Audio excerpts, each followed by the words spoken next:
Pemirsa, PT Pegadaian meraih penghargaan pendukung ekonomi rakyat inklusif dalam Malam Penganugerahan Satu Dekade A Symphony of Nusantara.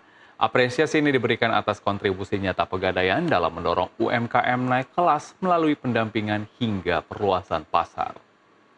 Dan berikut anugerah bakti Nusantara di bidang penggerak ekonomi.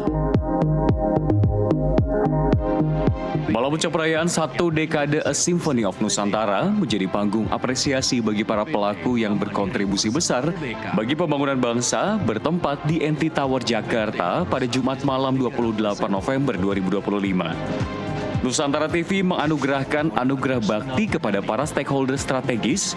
Salah satu penghargaan prestisius tersebut diberikan kepada PT Pegadaian sebagai pendukung ekonomi rakyat inklusif.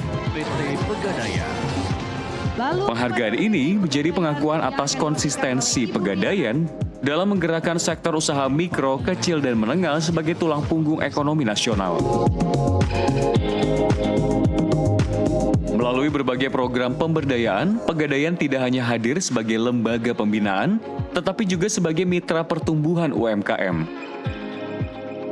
Mulai dari akses permodalan, pendampingan usaha, pelatihan hingga dukungan distribusi dan pemasaran produk, seluruh ekosistem dibangun secara berkelanjutan. Hal ini disampaikan oleh Direktur Jaringan dan Operasi PT Pegadaian Eka Febriansyah yang menegaskan bahwa core bisnis Pegadaian sejak awal memang berpihak pada ekonomi kerakyatan. Ini identik dengan ekonomi kerakyatan ya, karena memang produk kita, core bisnis kita, kemudian bisnis-bisnis yang lain memang sangat berhubungan sekali dengan masyarakat, khususnya masyarakat menengah ke bawah.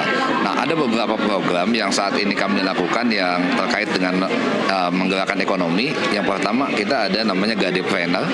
Gadepreneur ini adalah kita bagaimana kita mengajak pelaku-pelaku UMKM ya untuk kita masuk dalam satu wadah payung besar namanya Gadepreneur seperti itu. Kemudian kita ada lagi Gade Peduli, kemudian kita juga ada program inklusi dan literasi keuangan untuk semua lapisan masyarakat. Dalam program Gadepreneur, Pegadaian melakukan pembinaan sejak tahap awal. UMKM dikurasi, diberi pelatihan, kemudian didampingi sampai mampu memproduksi dan memasarkan produknya secara berkelanjutan. Kita saat ini melakukan dari end to end ya. Jadi dari awal kita memilih mereka, mengkurasi mereka, kemudian kita berikan pelatihan, kemudian kita dampingi sampai kita berikan, mungkin kita bantu perizinan usahanya, legalitasnya, kemudian sampai kepada optakernya kalau mungkin mereka belum memiliki jaringan yang luas untuk distribusi di outputnya seperti itu, Pegadaian membantu itu termasuk dalam hal permodalannya juga gitu.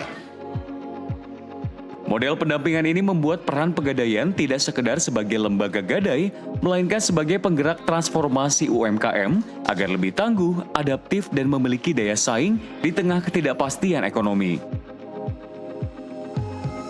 Penghargaan dari Nusantara TV ini sekaligus menjadi pengakuan bahwa ekonomi inklusif bukan sekedar jargon, tetapi kerja nyata yang berdampak langsung pada denyut kehidupan rakyat kecil. Melalui kolaborasi berkelanjutan antara dunia usaha, media, dan masyarakat, Pegadaian kini berdiri sebagai salah satu pilar penguat ekonomi kerakyatan Indonesia. Dalam satu dekade perjalanan Nusantara TV, penghargaan ini bukan sekedar simbol prestasi, tetapi juga penegasan bahwa UMKM adalah nadi ekonomi bangsa, dan Pegadaian hadir sebagai denyut yang menjaga nadinya tetap hidup. Dari Jakarta, Hasbiallah, Indarmawan Hadade, Nusantara TV.